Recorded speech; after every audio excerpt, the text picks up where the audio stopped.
వాళ్ళకు పేదలంటే లేదు. ఇందిరమ్మ రాజ్యం అంటే మనమేమనుకున్నాం, ఇల్లు కట్టిస్తారేమో అనుకున్నాం. ఇందిరమ్మ రాజ్యం అంటే ఇల్లు కూలగొట్టుడే ఉన్నది మొత్తం కార్యక్రమం. హైదరాబాద్లో ఒక్క ఇటుక పెట్టింది లేదు, ఒక ఇల్లు కట్టింది లేదు 2 ఏళ్లలో. ఒక మనిషికి, ఒక పేద మనిషికి సాయం చేసింది లేదు. ఒక ఫ్రీ బస్సు తప్ప. ఇక ఫ్రీ బస్సు వల్ల లాభమా నష్టమా మీకేరక నేను చెప్పా. కానీ మొత్తం అందరిని ఆగం చేసిండ్రు.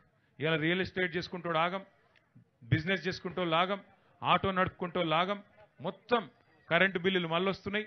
మళ్ళా మంచినీళ్ళు కూడా ఫ్రీగా కేసీఆర్ గారు ఇస్తే అది కూడా తీసి పారేసిండ్రు. ఆగమాగం పేదల బతుకులు చేసి ఇవాళ మొత్తం అన్యాయం చేస్తున్నది కాంగ్రెస్ ప్రభుత్వం. అందుకే మీకు ధైర్యం చెప్పడానికి, ఒకవేళ ఈ ప్రభుత్వం బుద్ధి తెచ్చుకొని మీకు న్యాయం చేయకపోతే మీ అందరికి మేము మాటిస్తున్నాం, ఇంకో 2 ఏళ్లలో మళ్ళీ కేసీఆర్ గారి ప్రభుత్వం తప్పకుండా వస్తుంది.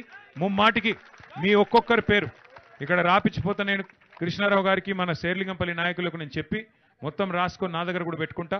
ప్రతి ఒక్కరికి బ్రహ్మాండమైన ఇల్లు ఇచ్చి మళ్ళా మీకు గౌరవంగా ఇళ్లలో తీసుకుపోయే బాధ్యత కూడా మేము తీసుకుంటామని చెప్పి కూడా ఈ సందర్భంగా తెలియజేస్తా ఉన్నాం. ఇలా కేవలం దీపావళి మీ పిల్లలతోని కొద్దిసేపు, ఎందుకంటే కొన్ని పటాకులు వాళ్ళకి ఇచ్చి వాళ్ళతో పాటు కొద్దిసేపు ఉండి మీకు కూడా కొంత సాయం చేసి పోదామన్న ఆలోచనతోనే ఇక్కడ దాకా వచ్చినాం. మీ అందరూ కూడా దయచేసి ధైర్యంగా ఉండాలి. తప్పకుండా ఇంకొక 2 ఏళ్ళే, ఎక్కువ రోజులు ఏం లేదు. దీపావళి అంటేనే నరకాసుర వధ జరిగినాక జరుపుకునే పండుగ.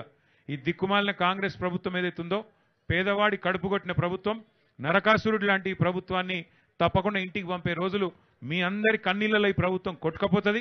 కొట్టుకపోయినాక మళ్ళీ ఒకసారి నిజమైన దీపావళి వస్తుంది. తప్పకుండా మీకు న్యాయం జరిగేదాకా మీతో ఉంటామని చెప్పి తెలియజేస్తూ